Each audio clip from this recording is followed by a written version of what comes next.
Olá, pessoal. Super no horário. Convidar aqui a Ju para participar da nossa live. Boa noite a todos. Tudo bem? Muita gente aí.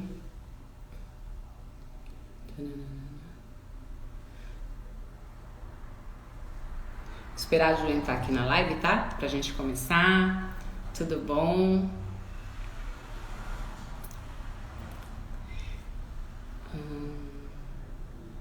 Ah, muita gente aí conhecida. Boa noite, pessoal.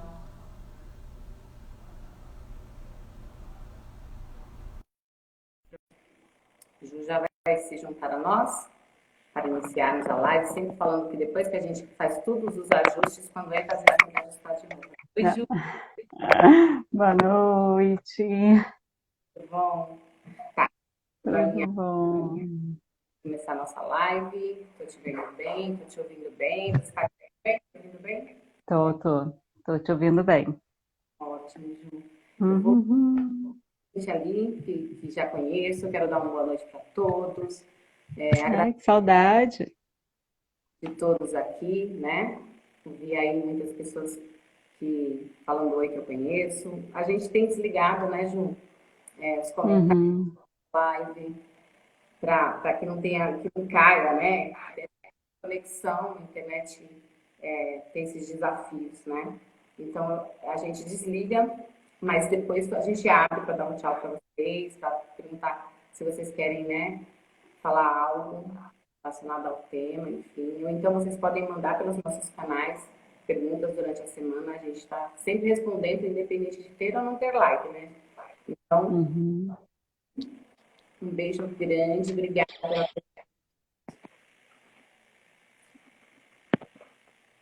Muito bem, Ju. Então, Oi, Vã. tá me ouvindo bem, Ju? Tô ouvindo. Vocês me conhecem, mas eu vou me apresentar novamente para quem está aqui e é a nossa primeira live que esteja assistindo. Eu sou a Vânia Araújo, psicomotricista e pedagoga, fundadora da Clínica Psicomotora Vânia Araújo.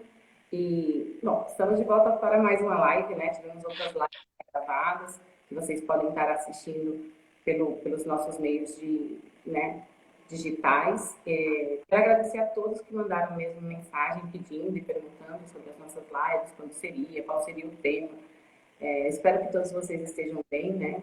Ainda em pandemia, mas espero que todos estejam bem. E quero agradecer, então, quem está acessando as nossas páginas, quem tem visto nossos vídeos no YouTube, quem tem acessado a nossa página no Facebook, arroba Vânia Psicomotricista, e quem está aí em contato direto com o Instagram, vendo as nossas lives gravadas, como eu já disse, só que com a Juliane Abreu, né, fisioterapeuta neurofuncional e psicomotricista, que vai aqui compartilhar esse momento de live com a gente. Né, Vânia? Boa noite para todo mundo. Hoje a gente está trazendo uma live um pouquinho diferente para vocês, né? A gente vai estar falando sobre a terapia psicomotora, otimizando o desenvolvimento neuropsicomotor em uma criança com a síndrome de Kabuki. Essa live de hoje, a gente está com a intenção de estar informando para vocês, de estar passando como é a psicomotricidade, o nosso trabalho dentro de uma síndrome rara. Tá? Essa síndrome de Kabuki é uma síndrome rara. A Vânia tem uma paciente que ela acompanha e vai estar trazendo aqui para a gente todos os detalhes, todo esse desenvolvimento desse trabalho e toda essa visão psicomotora que a gente tem diante de uma síndrome tão rara e com tantas características, né? Agora vamos lá, Vânia. O que que é a síndrome de Kabuki? O que que é isso? A gente escuta o nome de tantas síndromes, né, no nosso dia a dia, mas Kabuki realmente é uma síndrome que a gente não escuta muito. O que que é isso? A síndrome de Kabuki, ela é uma síndrome rara. E quando eu Seu som pensei, está um pouquinho baixo, Vânia. tá abaixo, gente, Sim. um pouquinho. Só um minutinho para ver o que está acontecendo. Sim. Tudo sempre. Eu sou super em tirar o Aí, fone. show de bola. Tá ótimo. Ah, eu Vamos lá, então. espero que vocês tenham me ouvido aí quando eu entrei para dar uma boa noite. Mas tá, vamos adiante. A Ju estava falando com relação à síndrome, e a síndrome de Kabuki, quando eu pensei em fazer a live relacionada à síndrome de Kabuki, foi exatamente com o objetivo de informar, né, porque muitos profissionais não conhecem, muitas pessoas nunca ouviram falar da síndrome. É uma síndrome que eu trabalho com uma paciente há 4 anos, então achei bacana fazer essa live mais informativa, né? É um distúrbio raro, com múltiplas formações específicas, né, que estão presentes desde o nascimento. Tem sido relatados aí, né, em 2016, quando eu comecei o acompanhamento. Parece com eco, né, Ju? Você tá ouvindo bem? Tô ouvindo. Então tá bom. Quando eu comecei o acompanhamento dessa paciente em 2016, tinham ali 350 casos que tinham sido já relatados, né? Pessoal, eu vou abrir aqui as informações do pessoal, Ju, para a gente ver se eles estão ouvindo bem. Porque eu tô me ouvindo. Deixa eu ver aqui. Oi, pessoal. Eu abri aqui os comentários. Vocês estão me ouvindo bem? Porque eu tô ouvindo uma voz rouca aqui de fundo. Me responde alguém aí. Tá tudo bem? Ah, tá bom. Ó, Então, já deu um joinha. super obrigada. Você quer saber, Ju? Eu vou deixar aberto. Vou deixar aberto Tá. porque vocês nos ajudam muito e agora, como desse problema tecnológico, acho melhor. Então, vou voltar a falar o que é a síndrome de Kabuki, né? É um distúrbio raro, com múltiplas formações específicas, e ela é presente desde o nascimento. Tem sido relatados aí em 2016, quando eu fiz a primeira pesquisa, nós tínhamos aí 350 casos que já tinham sido aí, né, relatados. E aí agora eu refiz a pesquisa e a gente tem 400 casos já relatados, isso em todo o mundo.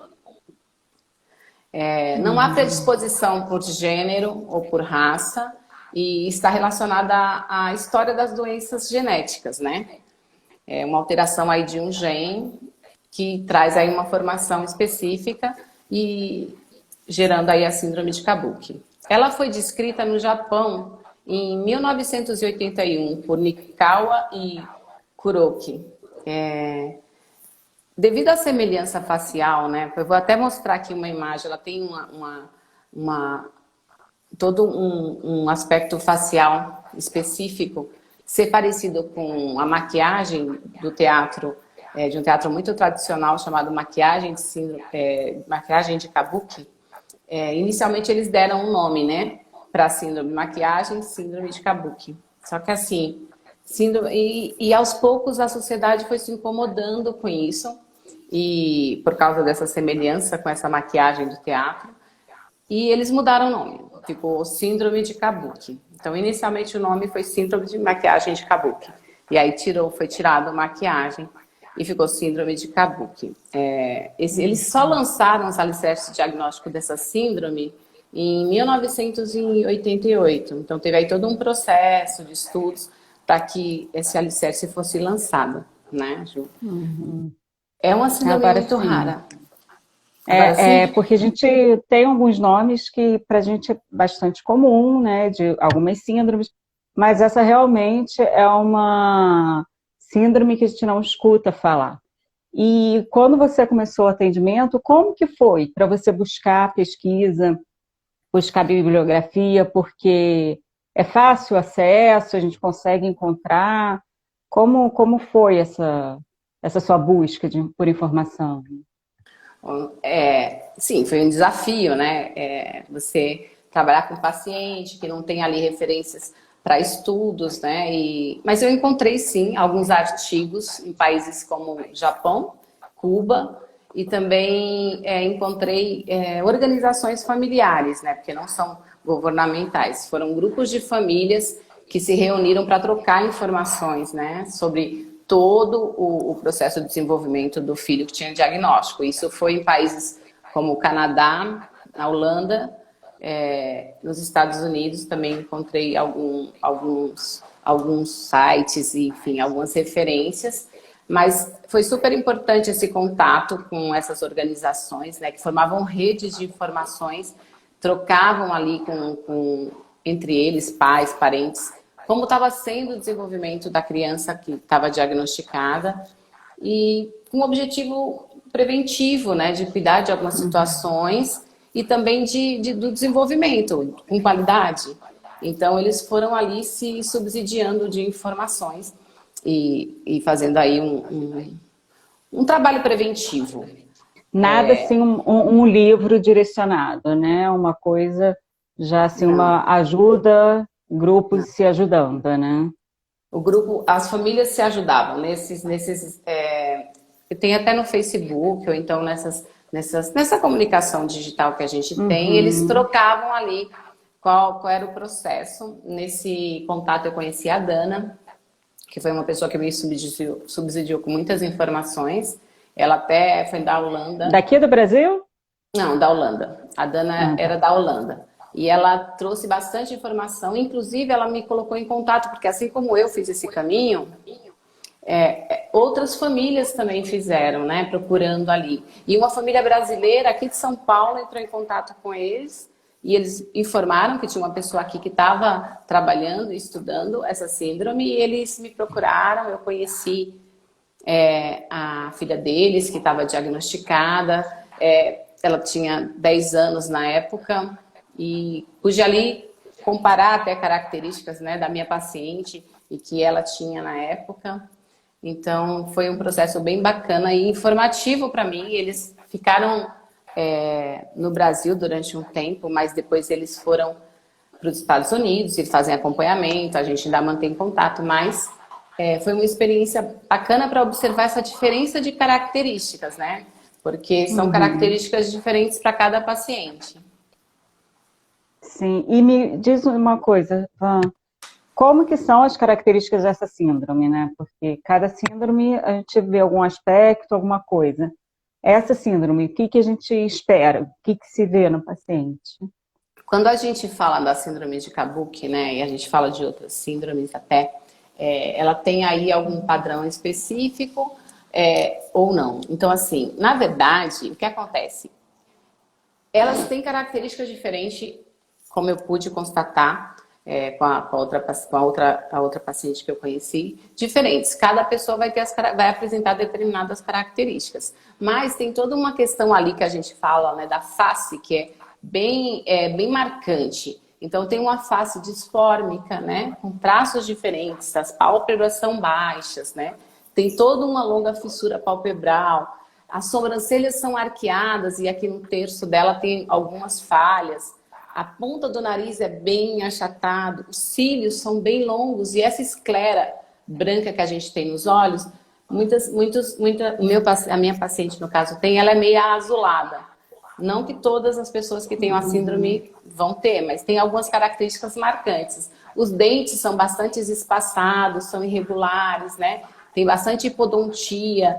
Então, é uma outra característica da síndrome e cáries muito severas. Então, é uma área que tem que ser bem cuidada, porque tem todos esses aspectos que já vêm como característica, né? O Van está pedindo para mostrar a foto da pintura. Você trouxe? Sim. Eu trouxe. Vou mostrar para vocês, então, aqui, ó, ver se vocês conseguem ver. Esse é a maquiagem do teatro. E que tem aqui toda uma característica, mas se vocês colocarem na internet, vocês vão ter ali algumas imagens de alguns pacientes que têm a síndrome e vocês vão poder comparar. Tem umas que parecem menos, outras que têm mais semelhança, outras que têm menos, mas esses aspectos eles aparecem marcantes na maioria dos pacientes diagnosticados. E tem aí toda essa questão também eu estava falando dos dentes para você, dessa questão toda, o refluxo. A criança que tem a síndrome, ela apresenta muito refluxo. Ela tem gastroesofágico, é muito forte. Então, assim, a cada 10, 15 minutos, se você não tem um acompanhamento para cuidar desse aspecto, a criança realmente ela tem uma repetição muito forte.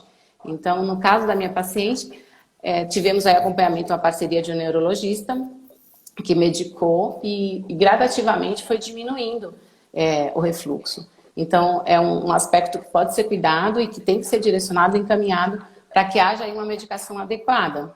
Então, ela teve essa questão. E tem as anomalias visuais também, que tem que ser bem observado. Com 2 anos que eu estava fazendo acompanhamento. Aliás, para falar a verdade, com um ano que eu estava fazendo acompanhamento, ela já detectamos que ela precisava de óculos. Então, aí também é um cuidado que você tem que ter, principalmente com esse aspecto que já é característica, né? A minha paciente, quando ela era menor, até os 3 anos de idade, ela teve muita infecção. Então, ela tinha infecções fortes. Então, ela ficava bastante internada, né? Ela teve aí muita pneumonia, muitas questões pulmonares, otite. Todos esses aspectos que normalmente, nossa, a criança nessa fase já tem, dela foi triplicado. Muitas vezes ela ficava internada e teve a questão da laringe também, que teve um inchaço na laringe. E ela ficou aí muito tempo com essa questão. E importante ter um olhar porque é onde tem a produção de som. Então é um cuidado que a gente tem que ter e acompanhar bem esses aspectos que já são características da síndrome, Ju. Tem crianças e outros pacientes que têm síndromes diferentes. Então precisa ir ser alimentado por sonda, tem que ter todo um olhar para os diferentes aspectos, um outro cuidado, que são uma das características da síndrome. Também é o déficit intelectual. Então, cada paciente, enfim, diagnosticado tem aí suas características. Então, a gente não pode generalizar. Eu sempre falo, o paciente é único, você tem que ter o seu olhar na avaliação para saber aí realmente quais são os aspectos que você tem que cuidar, que você tem que atuar, que você tem que desenvolver. É importante falar, né, Wanda, a participação que tem, assim, de outros profissionais, né? Você falou do neuro, dele estar medicando, a importância de ter esse olhar de quando a criança precisa de uma ajuda a mais, precisa ser medicada. Não são todos os pacientes, né? Mas tem alguns casos que vem ser necessário, né? Agora, assim, quando... Ai, desculpa. Não, pode falar, Ju, quando? Não, eu ia te perguntar quando a paciente chegou para você. Sim. Porque o que foi que... qual que era a queixa? O que a mãe relatava? O que levou eles a buscarem a psicomotricidade? Bom, a paciente, ela teve aí um acompanhamento desde muito pequena, então eu vou citar o hospital, porque eu acho que é um hospital referência. Ela teve todo um acompanhamento no Hospital São Paulo, desde o nascimento, nessas fases de internação, foi bem difícil. E o Hospital São Paulo, a médica que atendia, ela diagnosticou ela com 3 anos de idade. Então, ela ficou fazendo todos esses processos clínicos, né, até chegar à clínica, né? E foi um processo longo, porque ela foi diagnosticada com 3 anos e ela chegou com 6 anos à clínica. E aí, por quê? Naquela que a gente fala nas outras lives, quem assistiu, a questão da escola, né? A escola percebe ali, mesmo ela tendo a síndrome, foi ali percorrendo um caminho hospitalar até chegar ali na escola com 6 anos e ter dificuldades. Então, a mãe levou pela queixa, ela não conseguia acompanhar o que estava acontecendo em conteúdo da escola, ela precisava de uma AT, na verdade eles chamam a escola pública auxiliar de vida.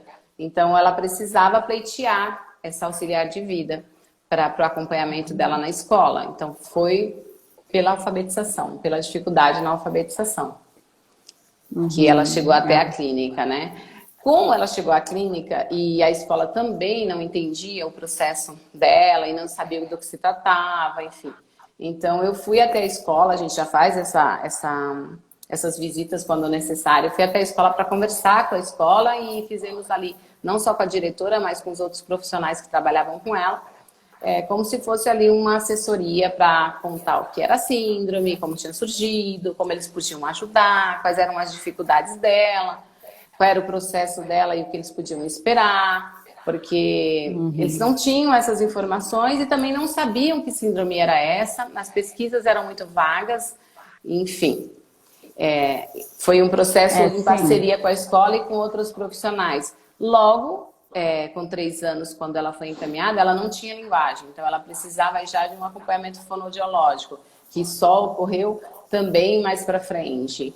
Tem aí todas as crianças, aquilo que a gente fala, não existe o problema ali, né?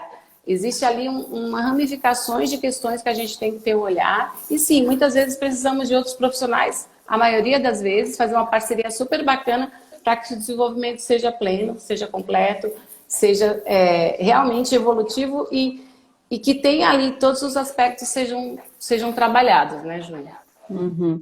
Sim, lembrando que a gente está falando de uma síndrome, né? Que é muito Sim. rara, né? Assim, é um nome que muita gente não escutou, né? Eu só vim conhecer, sim, porque eu estou trabalhando com você. E, assim, ela tem toda essa deficiência, tem toda essa necessidade, né, de um acompanhamento maior, toda uma ajuda. E como que você avaliou isso? Porque ela chegou na clínica, quais foram os aspectos psicomotores que você pegou para engajar nessa criança, para poder trabalhar? Ju, então, quando vem aí, né, vem com diagnóstico, é uma síndrome que acarreta várias características, né? Eu estava falando das dificuldades e das características da clínica, mas quero também falar um pouquinho né, da anamnese, do que a mãe trouxe para a gente nesse quadro Sim. clínico complicado, porque isso tudo interfere muito. Então, ela precisou, com essas pneumonias de repetição ali, ter todo um acompanhamento. E tinha também, com 6 anos, ela ainda não tinha controle esfecteriano, que é uma questão neurológica que realmente estava ali em processo, em etapas para fechamento. A gente começou a fazer todo um trabalho durante a terapia psicomotora para o desfraude dela, que foi bem sucedido, né? E fizemos aí todo um trabalho, quando a gente fala nas áreas psicomotoras que foram trabalhadas, né? Fizemos ali a aplicação das escalas de desenvolvimento de Denver, né? O pessoal, social, o Uhum. motor, o adaptativo, linguagem, motor, e as escalas de desenvolvimento da Brita Roller comparativa. E foi, depois da avaliação, né, avaliou-se que ela precisa os aspectos da tonicidade, né, ela não tinha ainda, tinha toda uma questão da hipotonia característica da síndrome, tinha a questão do aspecto da comunicação e da linguagem, porque ela não falava, tinha os aspectos da lateralização. Então, esses foram as áreas de base que foram trabalhadas no acompanhamento inicial do projeto terapêutico, foram colocados esses aspectos, né? Nas sessões de avaliação da tonicidade, a gente percebeu que ela tinha extensibilidade aumentada, e, enfim, os membros superiores e inferiores, isso, e com característica de hipotonosidade. Então, foi feito um trabalho para que tivesse aí uma melhoria nesse aspecto, né? Ela não mostrou tensão nas articulações. Os aspectos da linguagem, como eu falei, ela não tinha uma linguagem, ela se expressava com o corpo, se expressava ali com sons. E é um super desafio, né? Porque você precisa de uma comunicação para que realmente a terapia tenha ali um processo evolutivo. E a dominância lateral dela, de pé, mão, olho, enfim. A gente avaliou que ela tinha ali uma predominância, que ela tinha ali já uma intenção com relação a isso, com relação à direita, mas foi todo um trabalho, foi realizado todo um trabalho nesses aspectos para a gente poder entender melhor, né, qual que era o processo dela. Então, E assim, qual foi o diagnóstico que você teve? Após essa avaliação, qual o diagnóstico que você chegou? Então, após a avaliação, a gente tem aí toda já a história dela, todo o percurso clínico dela. O diagnóstico após a avaliação foi de um atraso de desenvolvimento global, né? Ela teve aí um atraso de desenvolvimento global em todas as áreas, né? Concluiu-se que a paciente tinha ali probabilidade de congregar, né? Novas habilidades, novos estímulos, para que o controle dela, né, tônico melhorasse, para que melhorasse a agilidade, que aumentasse o tempo de concentração, contribuindo aí para a escola, né, para o trabalho escolar. Teve ali toda uma questão, mas o atraso do desenvolvimento dela, o diagnóstico era global, tanto cognitivo, motor, como afetivo também. Então, tinha ali toda uma junção de áreas a serem trabalhadas. E assim, como que você fazia para trocar informação com ela se não existia linguagem? Que tipo de linguagem você usava? Como que você conseguia chegar até ela? No início do acompanhamento, era impossível mensurar como seria, né? Porque não tínhamos a comunicação, eu não sabia o quanto ela ia entender com relação à intencionalidade da minha fala, né? E com relação ao trabalho que queríamos desenvolver, né? Devido a essa existência do déficit intelectual, que é uma característica também, né, Ju? Foi muito complicado, pois ela precisava diferenciar materiais e ela estava ali numa fase muito exploratória, então tudo ia para a boca, ela não compreendia as propostas, né? E aí, o que vamos fazer, né? É um momento humano do terapeuta que precisa ali ter a criatividade para chegar até esse paciente. Então, o vínculo afetivo precisava ser estabelecido. Aos poucos, fizemos esse trabalho, que durou 2 meses para a gente ter ali uma aproximação e um entendimento, né, com essa situação posta, né, porque era ali um desafio que a gente tinha que passar, transpor, né. Então, em uma das sessões, eu conversei muito com a mãe nessa sessão, perguntei muito sobre como era o que ela gostava, o que ela fazia em casa, porque a gente precisa de um conhecimento prévio, né, do mundo da criança para poder inserir uma terapia efetiva quando você não tem a linguagem, né? Porque você não tem respostas, ou tem respostas corporais que você ainda não identificou quais são, o que ela está querendo dizer, vocês precisam ter aí um entendimento, né? Em uma das sessões, que ela ficou muito agitada, eu comecei a cantar, ela se acalmou e eu vi que o caminho era ali, pela música. Então, a partir desse momento, a música fez parte de todas as nossas sessões. Não porque eu inseria uma música, fazia uma atividade em cima dessa música, não. Muitas vezes eu usava um tom de voz mais sonoro, mais musicalizado, com um ritmo diferente, mais melódico. A sua fala era cantada? Muitas vezes eu dava uma instrução de uma forma mais cantada, porque aquilo trazia a atenção dela para mim e fazia com que eu conseguisse desenvolver ali a atividade e o entendimento dela. Então, não foi só isso, claro, a gente teve ali todo um conjunto. Eu vou tomar uma aguinha, gente, estou ficando um pouco sem... Ai, tá seco, né? Eu também tomei um pouquinho aqui, porque, olha... Então, essa comunicação, ela existia, mas com reações que eram expressadas. Algumas vezes ela mostrava ali alegria, batia palma, dava gritinho. Outras vezes ela reagia, chorava, batia. Era um processo difícil. A gente não pode falar que a palavra é outra, né? Era um processo que você tinha que estar lá, vivenciar e transpor, mas era um processo de comunicação muito difícil.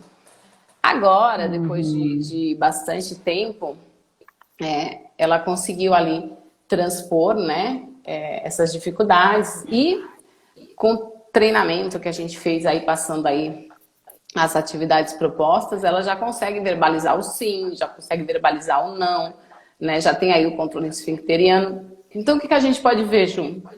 Que algumas etapas que ela tinha, que não estavam fechadas, foram se fechando com esse processo, né, foram acontecendo. Então, aos poucos, a gente foi conseguindo ali transpor as dificuldades cognitivas que ela tinha e ela começou a ter uma outra percepção. Ela foi sendo estimulada, né? Um processo de estimulação.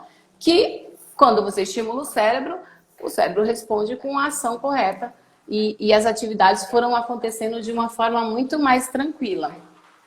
Quando eu estava trabalhando com ela, que ela já conseguia verbalizar esse sim e esse não, e tudo isso só aconteceu através do vínculo afetivo. Então, realmente, essa área psicomotora de base é muito importante, né? A gente tem que ter um olhar para isso. Sem vínculo, a gente não consegue desenvolver outras etapas, né, do processo de desenvolvimento, nem outras áreas. Então, assim, você tem que ter todo esse olhar e esse cuidado para você conseguir chegar. Só que a atividade não acontecia de uma forma simples, né? Primeiro tinha esse chamar com uma voz mais melódica. Depois você tinha aí o processo dela observar o que ia acontecer. Então, você já está trabalhando ali com uma área cognitiva, né? Essa observação é muito importante. Então, ela trabalhava, olhava, mas ela ficava ali, porque no início ela ia embora. Então, assim, ela estava ali observando. Depois desse momento, eu fazia atividade com ela. Não era uma vez só, a gente tinha toda uma repetição dessa atividade para ela poder entender o que estava acontecendo, não só o comando, mas também o movimento corporal dela. E eu sempre faço aí um paralelo com o jogo da memória, quando eu falo na quantidade de vezes que eu fazia a repetição, né? Quando você joga um jogo da memória com a criança, você tem ali 6 possibilidades de visualização para você memorizar. Então, a gente fazia o percurso, fazia a atividade de 5 a 6 vezes, para que depois ela fosse internalizando e entendendo melhor a atividade. Foi dessa forma que o trabalho foi fluindo e depois desse processo, composta por esse processo que foi composto por esses momentos, aí as sessões terapêuticas foram acontecendo gradativamente e a gente foi focando a equilibração, a tonicidade, a consciência corporal, os aspectos, né, psicoafetivos e psicocognitivos que precisavam ser trabalhados. Então teve todo esse processo para a gente poder iniciar aí uma sessão, um projeto terapêutico mais tranquilo. Para você ver que só de falar aqui um pouco com você, tantas etapas que nós tivemos. Deixa eu te perguntar uma coisa em relação à tonicidade. Você falou que teve todo um atraso do desenvolvimento. Como era o caminhar dela? Para se locomover, ela tinha alguma facilidade? Isso já era esperado ou também era algo para ser alcançado? Quando ela chegou para acompanhamento, ela ficava muito no colo, tinha muita dificuldade, não tinha ali uma persistência tônica para se manter em pé durante muito tempo. Então, muitas vezes iniciávamos atividades com ela deitada e precisava aí de todo um apoio para que ela começasse a se movimentar. Tudo era muito cansativo para ela. Então, assim, a posição deitada, sentada no colo, com 6 anos de idade, era que ela mantinha. Quando eu falo da faixa etária dela, eu sempre quero pontuar, porque quem não está, né, acompanhando não sabe. Mas ela era uma criança de 6 anos, mas tinha todo um desenvolvimento físico de uma criança de 3 anos, né? Ela era pequena, estava aí com todo um atraso. Então, ela no colo era esperado ainda, mas você tinha que ter em mente que não, ela tem 6 anos, o desenvolvimento dela precisa ainda crescer muito. Então, começamos as atividades, né, de tonicidade para que isso acontecesse. Precisávamos centrar o eixo corporal dela, fortalecer e centrar esse eixo com 2 anos menos, com 1 ano de atendimento, ela já tinha ali o eixo centrado e já conseguia se movimentar melhor, já andava com a postura mais correta. Então teve todo um desenvolvimento tônico ali acontecendo com o desenvolver, né, das atividades terapêuticas planejadas. Foi bastante bacana.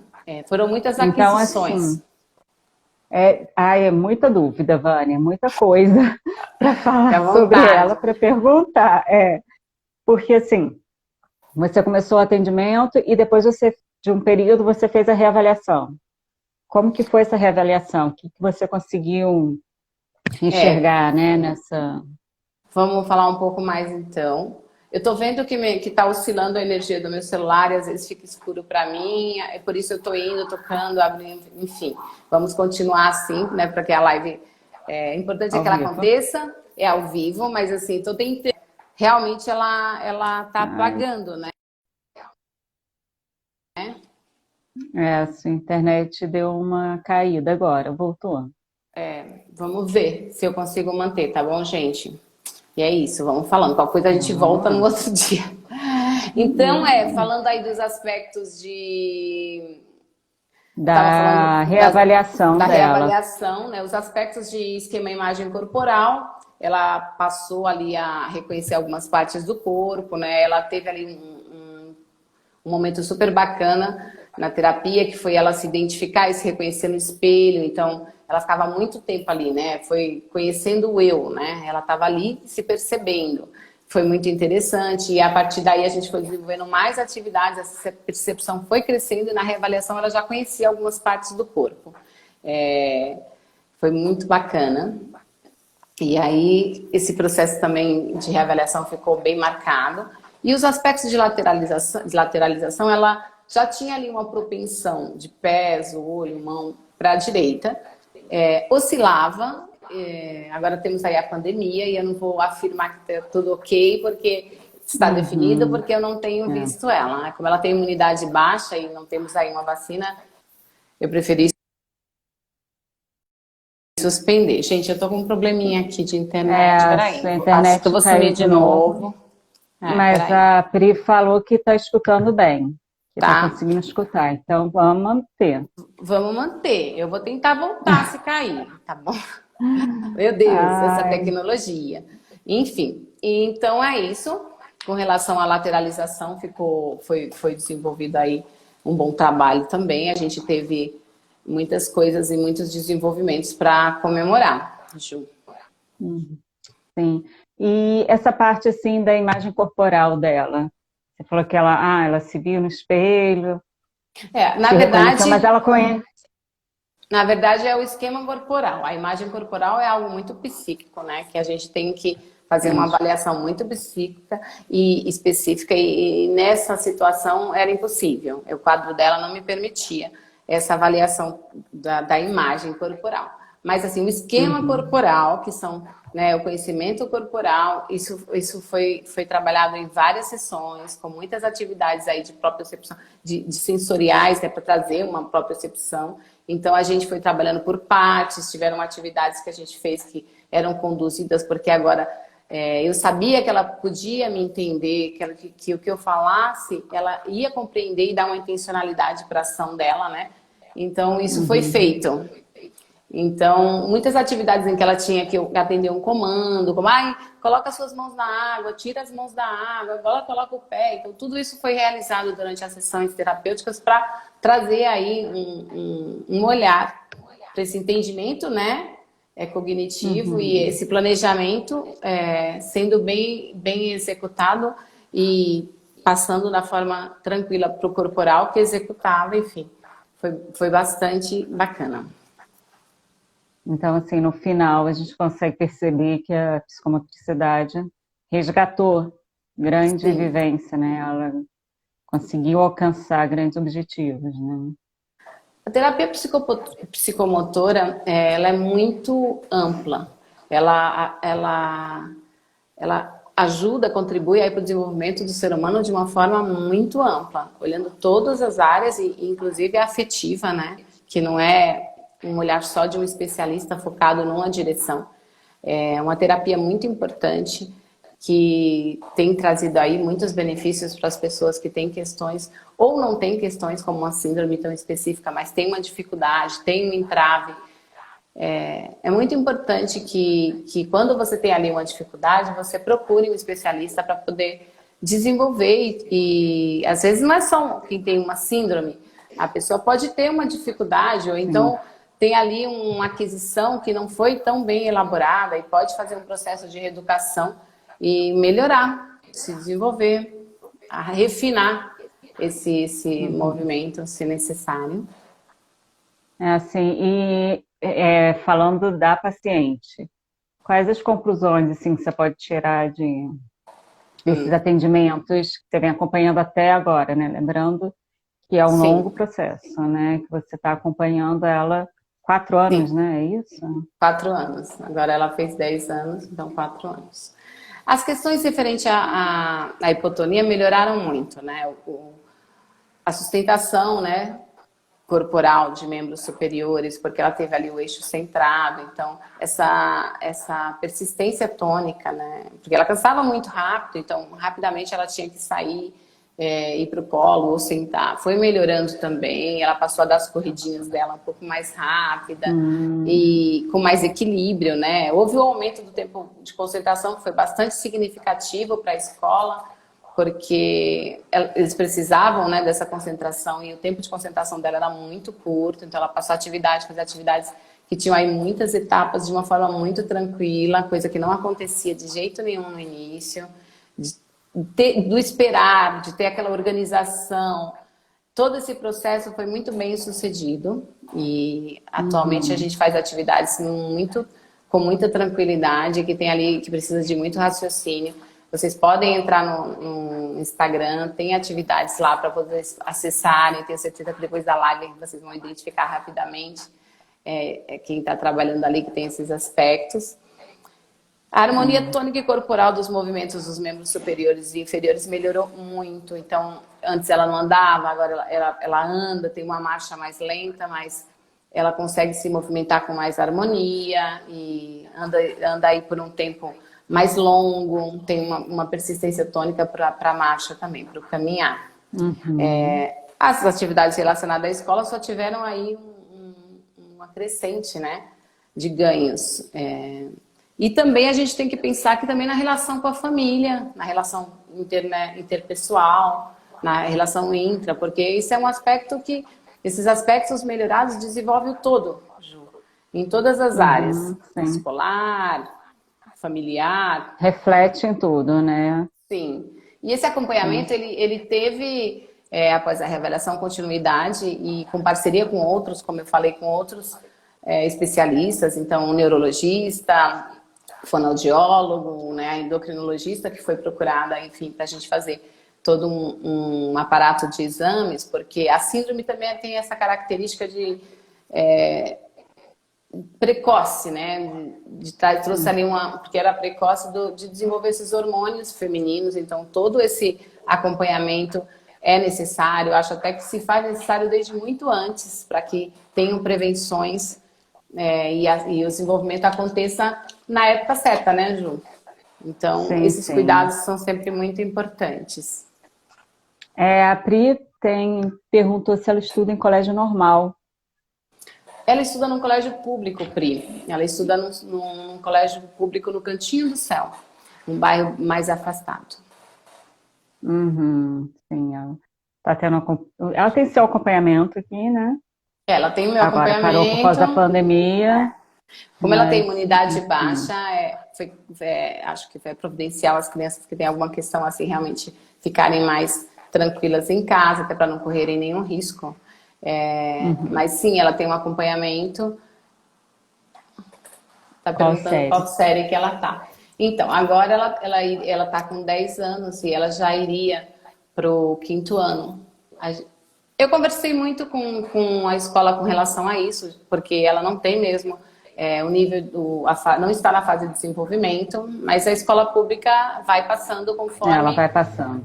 Não tem como. Então, assim, com relação a isso é muito difícil. A gente sabe que a gente está num país que tem ali classes e situações diferentes de educação, que não dá muito para entrar no mérito, mas ela está aí passando de ano como se todas as áreas tivessem se desenvolvidas e como acontece nas escolas públicas, que todos nós temos conhecimento. Agora, outra coisa que eu queria te perguntar é sobre esse desenvolvimento hormonal que você falou que ele antecipa. É característico da síndrome também isso. Ele... imagina, Pri, estamos aqui para esclarecer informações, né? Estou aqui só respondendo a ela, uma graça. Então, o que acontece? Às vezes acontece também com crianças que não têm nenhuma síndrome, essa antecipação hormonal. Mas é uma característica da síndrome, sim. E o bom disso é que se você sabe, e agora eu estou divulgando bem, e faz um acompanhamento desde o início, você pode controlar isso, né? Fazer um acompanhamento bom. Existem formas de você tanto desenvolver mais a criança hormonalmente, quanto você cuidar de alguns aspectos que a gente pode esperar um pouco mais.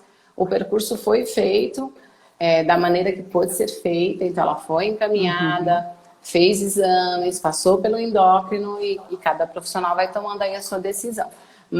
E é importante de ressaltar esse trabalho, né, em conjunto, né? A gente está sempre ligado a outros profissionais, buscando cada um a sua área, poder desenvolver, contribuir para que... Quando a gente fala, né, Ju, quando a gente fala em desenvolvimento pleno, é muito difícil você estar com uma situação assim e só uma das áreas está afetada. Então, você tem mesmo que ter esses encaminhamentos e essa parceria, né, para que as crianças consigam ali realmente se desenvolver. Às vezes é impossível, às vezes dá, às vezes não é, mas todo profissional que está vendo ali e sabe, olha, ali tem uma dificuldade que pode ser sanada, que tem um acompanhamento específico, deve encaminhar. E manter, sim, inclusive manter o contato, né, com esse profissional para que hajam trocas, para que eles possam ali alinhar, né, olha, essa situação está acontecendo, então tanto o neuro que precisa, o endócrino que precisa, a fono, porque não tem a linguagem que precisa, e a psicomotricista, que tem ali um trabalho super importante que está sendo feito e já tem muitas evoluções. Olha, muito bom escutar isso tudo, só que a nossa live está acabando. Gente, eu vou falar Tem rapidinho, assim, 9 então, minutinhos. que nesse atendimento o trabalho terapeuta psicomotor fez ali a estimulação e o treino, né, o do planejamento cerebral para que, que a paciente pudesse ali desempenhar as funções, né, executivas e cognitivas e transpondo para planos em ações, né? Então a gente tem ali o cérebro, todo esse desenvolvimento cognitivo linkado ali com o corporal, que a base disso tudo realmente foi o vínculo afetivo, que foi a afetividade, que foi a forma que foi encaminhada. Então, assim, temos que ter o olhar para o todo. Sem o afetivo, esse trabalho não teria acontecido, não estaria acontecendo o que ainda está acontecendo, e a gente ainda vai ter aí muitos, né, momentos de evolução. E que temos que lembrar, né, que a terapia psicomotora é uma neurociência, né, que atua independente do diagnóstico. Então, o fato de não ter o diagnóstico ou de ser uma síndrome desconhecida não é um impedimento, porque a avaliação ali vai trazer informações importantes para você fazer um trabalho evolutivo da base que a criança esteja e ser uma crescente, né?